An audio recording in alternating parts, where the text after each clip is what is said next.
Episode 8 of the Nosebleeds Sports Podcast. Yes, we are a little late. We are filming on a Thursday. But, fellas, how we doing today? I unlocked a new location, a wonderful, good location with great lighting. But besides that fact, it's been a good week. We've all kind of had stuff going on at the beginning of the week, and this was kind of like the best time, I think, for all of us to get together and film this. So, hey, 2 episodes in a good, like, 4 day span is always going to be a treat.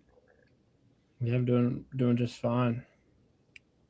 So, we're back at it. We were all kind of busy throughout the week, especially on Monday. So, that's why we had to keep on pushing the day back. But today worked, and we're back at it. We didn't forget about you guys, and we're going to jump right into it. We got one ice-breaking question to start off the show. Would you rather win an NBA championship as the finals MVP or win a Super Bowl as the Super Bowl MVP? I'm gonna say I'd rather win it as a NBA Finals MVP. Reason is that might be kind of crazy, but I think let's say you go to a series of 7, that proves that you're the best player throughout 7 games that entire series. You've been the best player. That's really just my take, and I just think I don't know. I think it's much more bigger than I don't know winning an MVP and Super Bowl. I feel like, or it would be more like. I don't know. I think you'd have to do more. You think NBA gets more attention, basically? Pretty much, yeah. Vince, what about you, man? I'm going to politely agree to disagree, but I'm also going to give my points on that.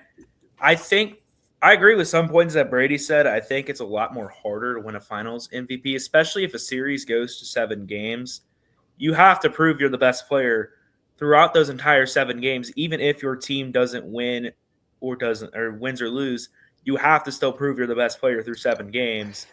And I think, and then with the Super Bowl, the thing is no matter what if you win, don't have a good performance throughout the first few rounds of the playoffs, and then you come into Super Bowl week and you just have a monster performance, it's very easy to win Super Bowl MVP. But my personal opinion there is just I think Super Bowl has a little bit more prestige, and I think if it was me, I'd rather win the Super Bowl MVP, in my opinion. But I can see where both arguments come from.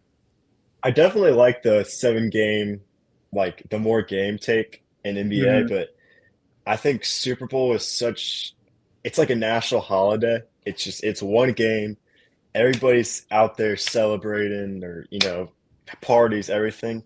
So I'll go Super Bowl because I just think that's a bigger national presence in the finals. And I'm not trying to compare both of them, but that's my personal thoughts. But before we get into our main segment today, I know Brady wants to bring something up as a quick hit, so go ahead. Yeah, so on Saturday, which is currently 2 days from now, UFC 329, Conor McGregor is back in the octagon for the first time in 5 years to fight Max Holloway. It will be their second fight. First one back in 2013, Conor McGregor did win, but now a lot of people are saying Max Holloway is going to win. What are we, 13 years later? And I honestly don't disagree with that. I feel like with McGregor being out for 5 years and not being in the octagon, Max Holloway has still been fighting, and he's been at the top of the game fighting. So I think Max Holloway honestly will come out with it, but I would want Conor McGregor to win this. I think it's awesome. He's one of my favorite fighters of all time. But this is great. And we also, the lightweight co-main is Patty Pimlet, which is a massive fan favorite. If you know, you know. Mm-hmm. Just a great card all around. And Gable Stevenson is going to make his UFC debut, if you know that name. WWE. You know that name or no? Okay, I'm not going to try to be that guy, but as soon as you said that name, you froze up on my end. Could you repeat that? Okay. Gable Stevenson. Oh, yeah, I know that name. Yeah. He is making his UFC debut, actually. Ooh. So I believe he's 3-0, but he's making his UFC debut. And yeah, this is going to be big. I'm really excited to see what McGregor can do, if he can last and win, hopefully. But hey, just wanted to kind of talk about that a little bit, but a little short, but just thought I'd bring it up. I'm also interested to see what kind of performance. I mean, you said he's been gone for 5 years, and the age is catching up to him. I'm wondering what kind of performance do you think he's going to give a good performance? Do you think it's going to be slow to start off? What are you thinking? I mean, he said since December he's literally been living in a gym.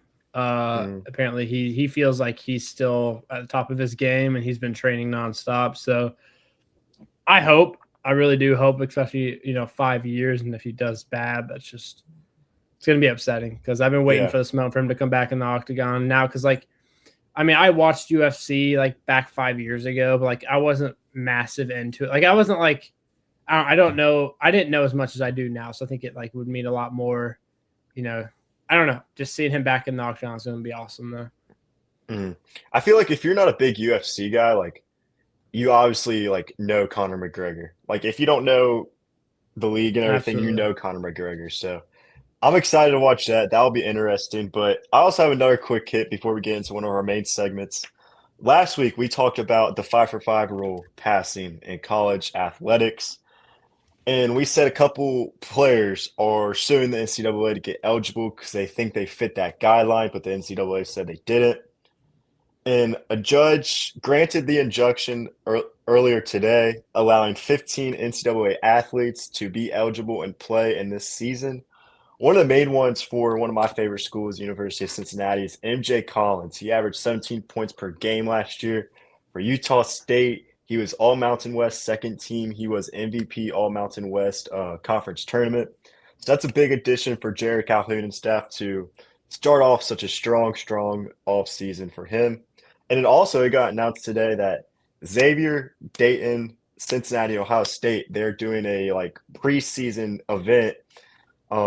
It's a 4-team preseason event. It's going to be held at the tennis court in Mason. I don't know the exact name.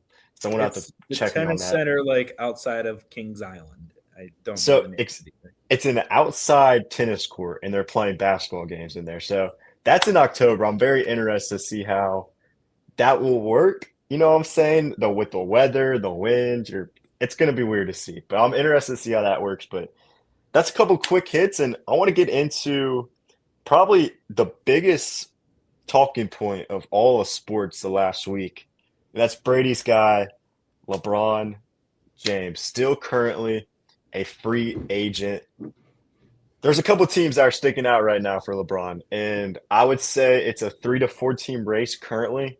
I would say it's the Cleveland Cavaliers, Philadelphia 76ers, Miami Heat, and the Golden State Warriors. The Warriors were, I think, the team that started off with a lot of gas right when the LeBron news dropped, and it feels like they've been going down a little bit, and I feel like the Cavs reunion has been talked about a lot more. What's your guys' thoughts on the whole LeBron thing? Yeah, I can start this off here if you want me to. So, I think it's huge, and I think it's probably going to be another one of those big like moments for him, kind of similar to like the decision in a sort of way in 2010 where he said he was going to go to South Beach and he won his first title with the Heat.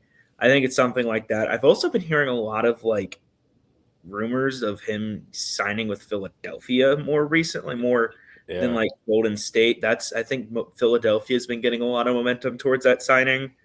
I think he's probably going to end up in either Cleveland or Philadelphia, I think. Yeah. And he'll probably end up, if he ends in Cleveland, it's probably going to be a retirement tour, maybe 2-year retirement tour. And then for Philly, if he does go to Philly, he's probably going to ring chase there and try to get one more a part of his legacy. But those are my kind of like overall thoughts I have. I mean, his agent has mentioned on podcasts that it might not be his last year, which is interesting. But Brady's our LeBron guy, so we got to get his thoughts on this. Yeah, so as of recently, I believe the Warriors are not in the race anymore. So you can rule them out. Right now, what I saw, there's 3 main teams, and it's pretty much these are the 3 teams that he's deciding to go to, which is what Zach said: Philadelphia, Miami, and Cleveland. Around the league, though, everybody believes that he's going to Cleveland. There's also a lot of signs that he may go to Cleveland with Cavs players posting themselves at a golf course. Max Strus if you know that name, Zach, he got a haircut. And he posted the iconic LeBron meme, smiling through it all, I can't believe this is my life, at a golf course. And then Donovan Mitchell then also posted a picture of him at a golf course, which I don't think I've seen him post. So they're kind of, maybe they're hitting at something, maybe not. But I think he's going to Cleveland. the league thinks it as well. It's the main team right now. Philadelphia, obviously, it's got Jaylen Brown. LeBron is not trying to be the main guy on whatever team he comes to. He's trying to be like just like a role player kind of, but also like, the bigger role player that is going to help people and mentor them and just try to help out a team to win a championship pretty much, because that's really trying to help him. That's what he's trying to do, really. But I think it's going to be Cleveland here. It's just too good of an ending. You know what I mean? Like, he has to do it, I feel like. And the Cavs also said, I heard that they're keeping a spot open for Bronny James as well, just in case LeBron actually does sign with them. So this is exciting. He could join up, return to the Heat with Giannis, or Jaylen Brown, the new addition. And that would be a good team too, with LeBron and Joel Embiid and Maxey. I know LeBron loves Tyrese Maxey, so that's a big part of him possibly going to 76ers. But I think it's going to be Cleveland as of right now. Yeah, I mean, he better go back to Cleveland. Just the reunion, the vibes, like, I would love that. But I was thinking, I'm looking at all the teams' starting lineups and inserting LeBron, and there's not a team where I'm like, ew, like, that doesn't work. Like, I was thinking about the 76ers today and just say, like, LeBron signed with them. My lineup for them would have been Maxey, Edgecombe, Brown, LeBron, and Bede. Like, that's a crazy starting five. And then he also fits with Cleveland. You got James Harden or Mitchell running the point, 1 and 2. You do Max Strus at the 3, LeBron at the 4, Jared Allen at the 5, or Mobley. No, Mobley at the 4, LeBron at the 3, and then Jared Allen at the 5, right? Yeah, Jared Allen at the 5, yeah. So LeBron fits in any starting lineup. I'm very interested to see where he goes. They said he is not in no rush to make a decision, which totally makes a lot of sense. So I don't know, man. Vince, where do you think he's going to go? Did we lose Vince? Oh, we might have lost Vince. Vince, I'm here, I guess. I'm having very bad technical issues. All right, well, we'll get to Vince later. I am alive, I think. You are? Where do you think LeBron? Yeah, I am. Where do you think LeBron's going to go? All right, next topic. Personally, I think he's going to end up having that reunion. All right, Cleveland. It's Cleveland. All right. So Vince says Cleveland. I was also thinking, dude, it won't feel right seeing LeBron out there in Cleveland without number 2 Kyrie Irving. I don't know. That's kind of I was thinking about that earlier, but he's already been on the team without. Yeah, Kyrie, but I don't know. I need the vibes back, but 2018 LeBron was the greatest LeBron we've ever seen, greatest player of all time. Zach just wants those vibes back, man. Come on, you just got to give it to him. I need the aura back, but that's a little LeBron talk. Again, we don't know when a decision's going to come. It might be maybe here in 2 or 3 days. It might be in a couple of weeks. We don't know, but that's a little LeBron talk, and I hope Vince's Wi-Fi is back because I know he's going to like this next segment. It's a little Cincinnati Reds mid-season check-in. They have been super, super disappointing to say the least. They had the hot start to start the season, and it's just gone downhill. Every player is not performing to the stage they should be. And I asked this question to you guys in the group chat a couple of days ago, and I named 4 players. I named Ellie De La Cruz, South Stewart, Hunter Green, and Chase Burns. Those are the 4 players I would not trade on this Reds roster, and I would trade everyone else. I'd be open to trade Matt McClain and Andrew Abbott. Vince, you said Marte. I'm open to trade him. Cerez, you're done. I'm sorry. The reunion was cool. But what's your guys' current thoughts on the Reds and their season right now? Vince, I want to hit it to you.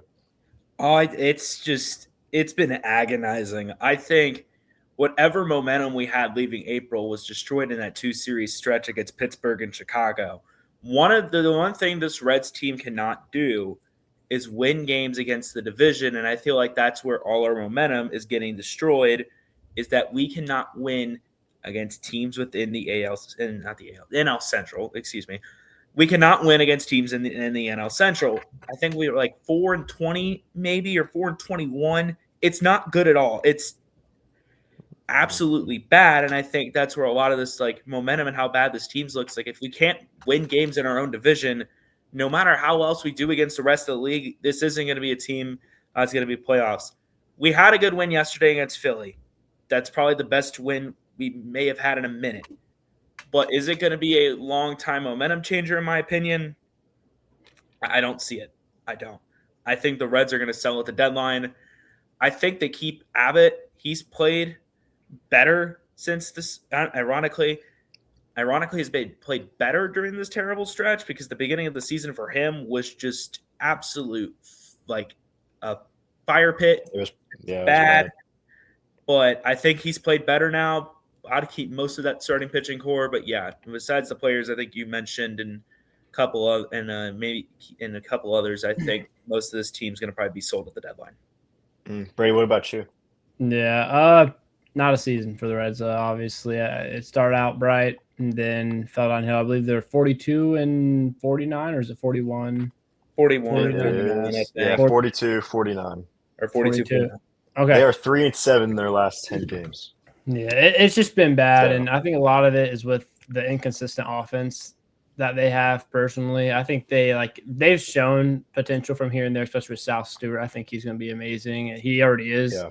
He's going to continue to get better, but I feel like it disappears like in stretches. Like Ellie De La Cruz, I feel like he can take over games here and there, but the offense just struggles to produce consistently with runners in scoring position.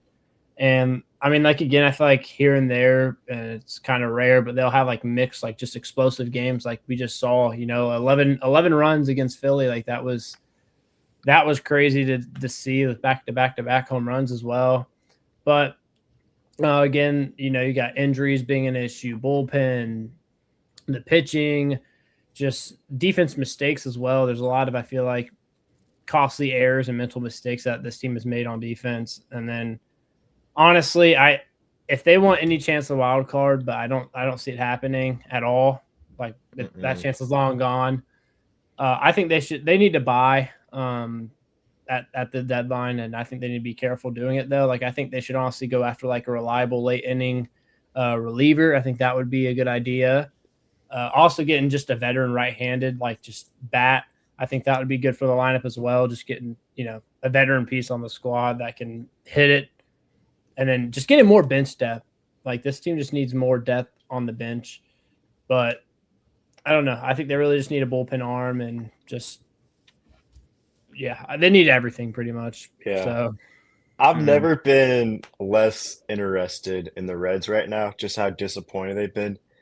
And you're trying to point the finger at somebody, and I can't point the finger at Terry Francona because he is a good manager.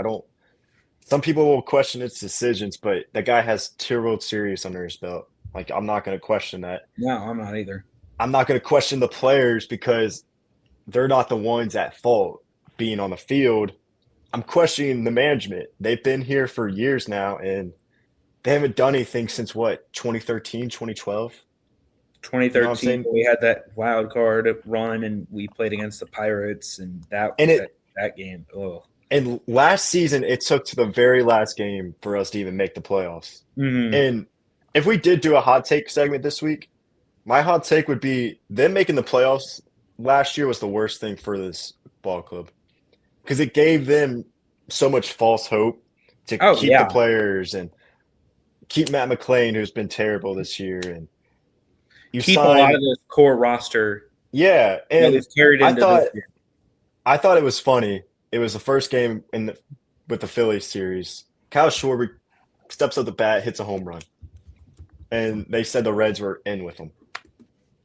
So I don't know. It's a front office problem, definitely in my book, but we need to see change. Yeah. So I don't know. Yeah, I agree. I don't know. I think Matt McClain too, dude. Like I remember when he started off with the Reds, like that was like, everybody was talking about how he was going to be like the next thing. I feel like, And then I don't know. I felt like there's a lot of positives That around him when he that came into the that season, injury he had started. in 2024, I'm gonna be honest, basically killed any hope for him to have like basically that success he had from it's carried on from his rookie season, in my opinion. That injury in 24 just absolutely. Because he was so young, and you start that rookie year, and then right, yeah, you're he going was into your drafted in first full 21. season. 2 years later, he's playing a great 2023 season. Then he has that injury. I think if it wasn't for that injury, he'd be playing a lot better. But again, we really can't be like the what if people in this case. He had a shoulder surgery, so I mean, like shoulder, you got to use that for a lot in baseball. Hitting power, throwing power, pretty much everything. That's everything in the terms of baseball. Everything. Yeah, like literally, especially after 2023 being that rookie and having that season, and then that just sucks, dude. Like it couldn't have happened later on in his career. Had to start literally at the beginning of his career, pretty much. It's when it had to start for him. But I feel like he would have been so much better without that. But it's been rough seeing him play recently. I can't lie. I know you guys brought up like pitching and bullpen, and it's been a problem, but the biggest problem has been the offense and how inconsistent they are. Because besides JJ Bleday and Ellie and Sal, who else is getting hits on this team? Who else is bringing in runs on this team? Nobody. They might show it in a game or two, but on a consistent level, there's nobody. And these are all the guys we caught up in our farm system. These are all the guys that we relied on for so many years, and I don't know. So I think we're going to see some big change this offseason with the Reds, if that's player-wise, if that's front office-wise. I don't think Terry Francona's going anywhere, and he shouldn't. But player-wise or front office-wise, we're going to see big change with this Reds ball club. But anything else, Cincinnati Reds? I think we mainly covered it. We just need a bullpen piece, man. So before we get into our next segment, I'm going to give a little quick hit. Tonight, we got the number 1 versus the number 2 pick in the NBA draft going up against each other in the Summer League. Jazz, Wizards, Darian Peterson versus AJ DeBances. They play tonight, 9 p.m. on ESPN NBA Summer League. Darian Peterson has been killing it in the Summer League. He's been the big talk just around the league.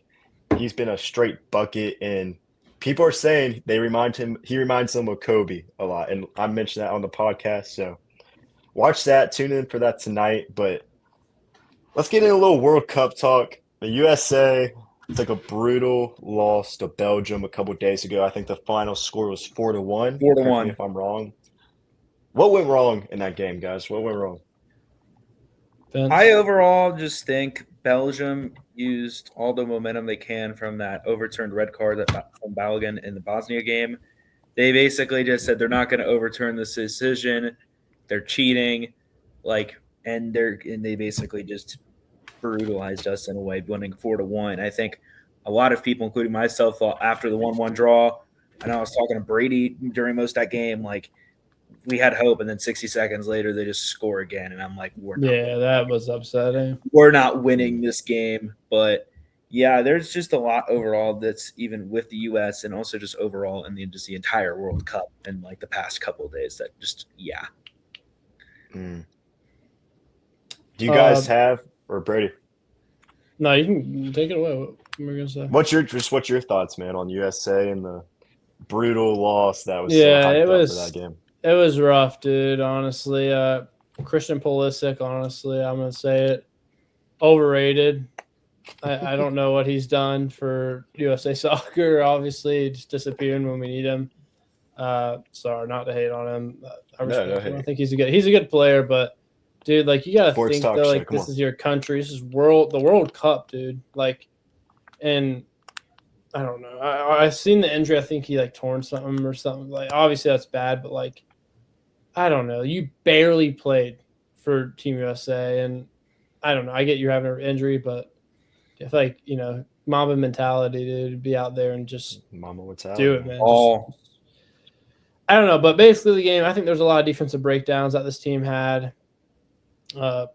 Belgium pretty much punished on nearly every mistake, and I think the U.S.'s back line I think it struggled to deal with Belgium's movement. I don't know. I just think it was just pretty bad for USA, especially having all that the false hope, like Vince said. That the goal we had, and then literally probably less than a minute later, another score by Belgium. So that like really brought down all the momentum we had. And there's a lot of disappointments with this. Like obviously, like I said, Christian Pulisic, he didn't have any like game changing impact that fans hope for, especially for like people who don't watch soccer or World Cup. Everybody, I feel like if you're trying to get into watching it for your country or USA, if you're in the USA, Christian Pulisic would be that person you would know. But I don't know. It was bad. Just bad game. That game was so hyped up, and I turned it on late, and I saw the score was like 3-1. I'm like shocked. I thought we were expected to win, but there's 7 teams left in the World Cup: France, Spain, Belgium, Norway, England, Argentina, and Switzerland. Do you guys have a favorite right now? Are you sticking to your picks? I'm sticking with, honestly, France and honestly Norway. I think Norway is a very dark horse favorite, honestly, to win this World Cup with how they performed. The win against Brazil, which was huge.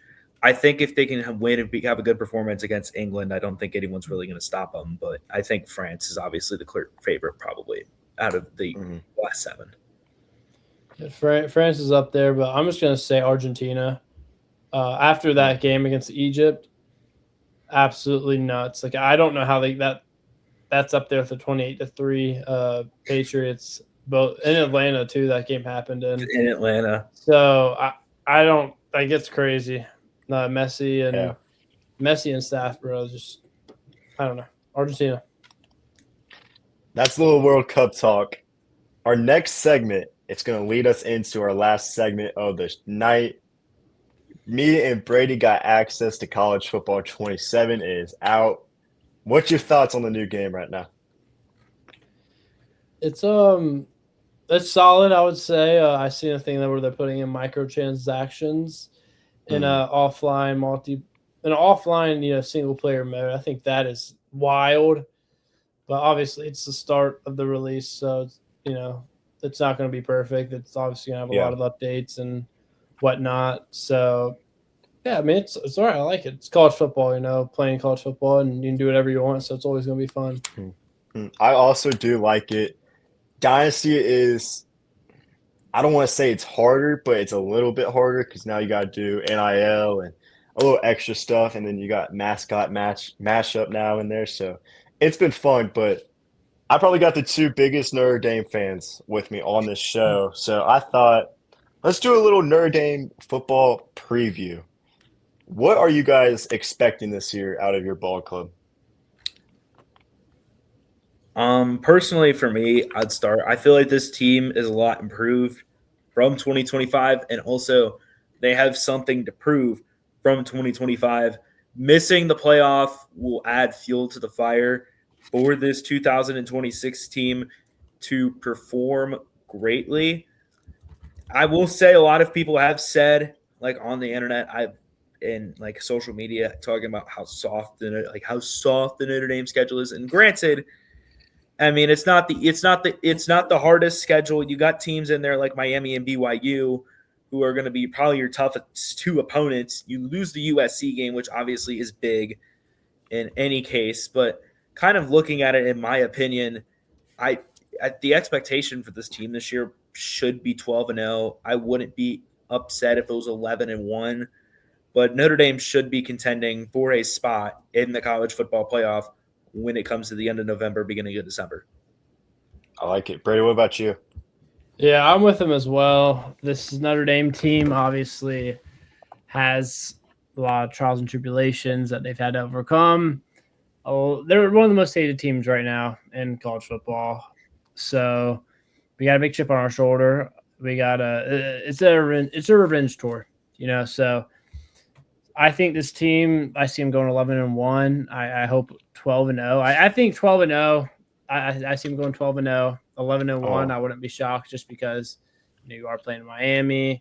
Yeah, you got really a tough road game against BYU. So, a little Catholic match there, Catholic, Mormons, whatever. whatever you want to say about it. But we got a Heisman favorite, one of the best quarterbacks in the entire country, but CJ Carr. I think he's going to be great. Also, I don't know if you guys seen is this like the Manning Manning Passing Academy. Yeah, the Manning Passing Academy. CJ Carr was finished number 1. Everybody was talking about how great he did and how they're like shocked he did so well. So I'm really, really excited for that. We got the best cornerback in the nation, I believe, as well, with Leonard Moore. Absolute dog. Happy he's joining us again.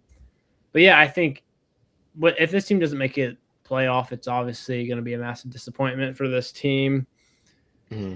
You have to make the playoff this year. There's no exceptions. No, you have to make the playoffs. If you don't make a playoff. So I don't know. I think Adon Schuler, Leonard Moore, 2 great players also with Brayu, I believe how you say his name, that defensive lineman from Pitt who transferred. He is massive. Francis Brayu, I believe is his name. I don't know if that's how you say his last name, but it doesn't matter. It's all right. But I think also too with the Ohio State receivers this team got, we finally have that. Like I feel like we've always had like just mid, like not any standout receivers, but with Quincy Porter and Mylan Graham, dude, we have a deep receiver room now, and I'm very, very excited for that. It's one of the deepest we've had in years, I believe. So, yeah, I don't know. A lot of people are talking about the running back room. I think we're going to be fine. I think we're going to lean more into the passing game because we've been a running team recently. But I can see us being a real big passing team this year, especially with CJ Carr. Hopefully get that Heisman, and then you got some great receivers. So, like Brady mentioned, CJ Carr is returning to the Notre Dame Fighting Irish. Brady said you got him going 11-1. So let's do a little game. I got Notre Dame's schedule right in front of me. I'm going to go game by game. You guys give me your predictions. So, first game, open up the season for the Fighting Irish. It's Wisconsin at Notre Dame. How are you feeling? It's at Lambeau Field, but I think they're going to win it. It is? Okay. My bad. This could be like a trap game, to be honest. It could be a very heavy trap game, too. You're in Wisconsin. You're playing Wisconsin. You know what I mean? So I think I just think it could be a trap game. I don't really know. It's a neutral site. First game of the year, too. You never know how people are going to play first game of the year. But I'm going to have to go Irish here. I think the jerseys, too, that both of these teams dropped, it's going to be such a beautiful matchup on the field.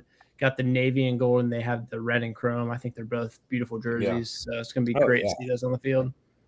I think there's a lot of pressure on Luke Fickell this season to perform, and I think that is not a matchup you want to see on the schedule as the first game on the season if you're Luke Fickell. So I got Notre Dame winning that one. Yeah, Fickell. Next game. Be a hot year for Fickell. Week 2, Rice versus Notre Dame. I think we can all scratch that as a win for Notre Dame. Yeah. We'll be there. Me and Vince will be there. We will be there. Week 3, Michigan State versus Notre Dame. How are we feeling? Going Irish. I think the Irish are going to win. That could have the potential of being another trap game, but I think it's going to be Notre Dame on the way. So you guys got them 3-0 right now. Notre Dame at Purdue. I think we can scratch that. Notre Dame. 4-0. Notre Dame at North Carolina. I think that's a trap game. I think that's a trap game, but I also got Notre Dame. Bill Belichick has had a very bad first year in North Carolina. Yeah. So I don't know. Next game, Stanford at Notre Dame. Irish. So that's 6-0. And then the game we just talked about, Notre Dame at BYU. Potential game of the week. Because it's a rough stretch because after that you play Navy and then Miami, Florida. Vince, I'll let you go first. It's at BYU. This is a very 50-50 toss-up game, I think, between both of these teams. Zach, you know a lot about BYU. You're the Big 12 guy. But I think Notre Dame ekes this out. It's going to be a close game. It's going to probably come down to whoever has the ball last, in my opinion. Yeah. I personally think BYU is going to win this game just because of the time zone difference, and I think BYU is really good. And it's Notre Dame's first true road test besides the neutral field against Wisconsin, but I got BYU in this one. Yeah, I think this is going to be a great game. I'm going to be stressing out watching this. Probably it's Oh, going to yeah. be. I honestly hot take I think it might be a little low scoring game, to be honest. I think it's going to be. I don't know. I thought we might see a lot of turnovers each side. Not a lot, but I think we're going to see a couple possibly. But when it comes down to it, I'm thinking about better quarterback. You got Bear, CJ Carr. I think CJ Carr, obviously, I think he takes that big leap this year. I think he is the better quarterback. I don't think much people would disagree with me. And I think he has an ability to push the ball down the field against this defense BYU has. And also, I think Notre Dame has one of the best defenses in the nation. To be honest with you, that might be a hot take, might not be. I think this defense could be locked down. I think they have a lot to prove. And I don't know. I just think you got a lot of playmakers on this offense. You have a great offensive line, even though you're going to Provo. It's a hard. It's going to be a hard place to play, no matter what. The fans are going to be crazy, especially I know. That Pop-Tart Bowl of last season was BYU the team that was already in it, or were they the team that replaced Notre Dame? I don't remember. Georgia Tech, BYU was already in it. Georgia Tech replaced Notre Dame. Yeah. Okay, you're right. Notre Dame out of the Pop-Tart Bowl because of that ACC affiliation. And I still remember BYU was talking some smack to Notre Dame after that. So hopefully we kept the receipts on that. Give me Notre Dame. I think it's going to be. I could see a 17 to 10 game, something like that. So Brady and Vince got Notre Dame 7-0 after beating BYU. You guys played Navy. How are we feeling? Give me the Irish, baby. It's going to be Notre Dame. It's going to be fun seeing them play in Foxborough, but I think it's going to be Notre Dame. So you guys got them 8-0. I got them 7-1, and then them. I believe in that game it's going to be in Baltimore. Oh, is it Baltimore? I may be wrong. Or no, wait. I think it might be in New England. Yeah, it's in Foxborough. Yeah, it's in New England. Yeah, you're right. It's New England. I'm wrong. It's in New England. You're right. So while Vince, are you looking it up or no? I can look it up real quick. It's Foxborough. I got it wrong. I mixed it up. I was thinking about next game after Navy is Miami, Florida. Probably the most. I think that's the one you guys are circling on this schedule. How are we feeling? Brady, I'll let you start with this. Yeah, I'll start this one. Notre Dame, Miami. It's been a while since Notre Dame has beat Miami. I think Notre Dame is going to come in this game furious. They're going to have a lot on their mind. I think the pregame speech, I need a video of that. I need to hear what Freeman's telling these guys. I think Notre Dame's going to win this just because of the fact of how pissed off they are from last year. I think that really got them, especially with that being pretty much the game that decided them going into the playoffs. I just think it's going to be a masterclass. I don't know. I just think this team's going to be too pissed off to lose this game. I just don't see them losing this game based on what's happened recently. So I'm taking Notre Dame, to be honest. The last time Miami played up at Notre Dame, I looked this up because I was a little curious, was 2016. I think they were supposed to have a home game in 23 or 24, though that ended up getting, I think, dropped and moved back to this season. It's a receipt game for Notre Dame. This is the game last season that kept them out of the playoffs. Like Brady said, I think Notre Dame is going to win a very competitive battle game in this one, given the Irish. So you guys both have Notre Dame undefeated. I had to scratch up one loss for Notre Dame, and that's BYU, because I think they also beat Miami in this game. I think there is too much on the line for Notre Dame just after how last season went and losing to them to kick off their season last year. So I got Notre Dame in this game. And if you guys get past that 3-week stretch of BYU, Navy, and BYU, it's kind of a cakewalk after that. You guys got Boston College. I think you guys got Notre Dame winning that one. SMU and Syracuse win, right? We saw how last year playing against Syracuse. That was crazy. Yeah, so you guys got them undefeated, I'm guessing, right?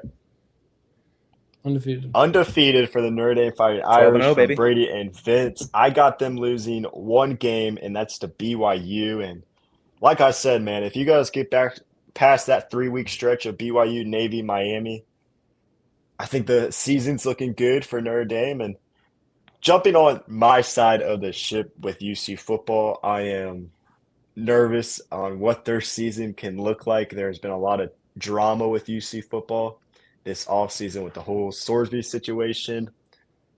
It's a big year for Scott Satterfield, and it just depends if he can perform with a lot of pressure. JC French is their starting quarterback going into this season. They open up the season against Boston College at Nippert Stadium. So I don't know, man. I don't think it's going to be a good season for UC football. But anything else, guys, for Notre Dame? I just feel like I don't know if you guys seen it, Marcus Freeman. I'm pretty sure he's locked in a long time with the Irish. I don't know if you've seen that thing where he talked about how NFL coaches wanting him. It made him more fired up to stay with Notre Dame and realize how blessed he is. I did see that. So, yeah.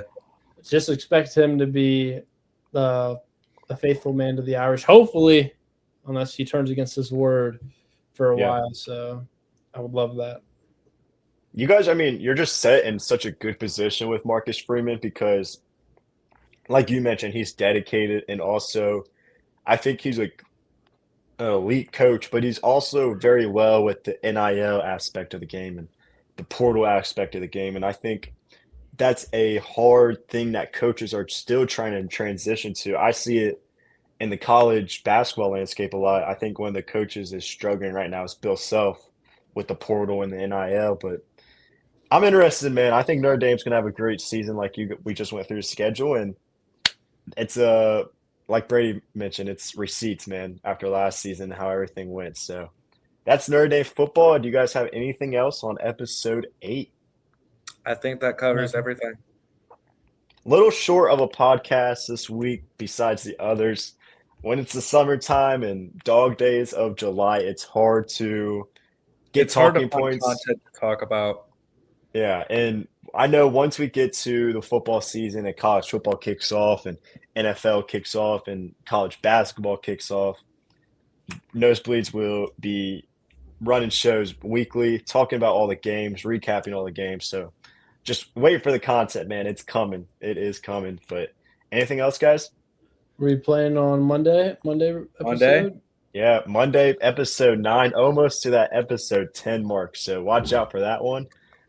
That's it, man. Nosebleeds, episode 8. Again, go follow us on all the socials. They are below. Subscribe to the YouTube channel. Turn on post notifications. That's episode 8 of the Nosebleeds Sports Podcast. We'll see y'all later.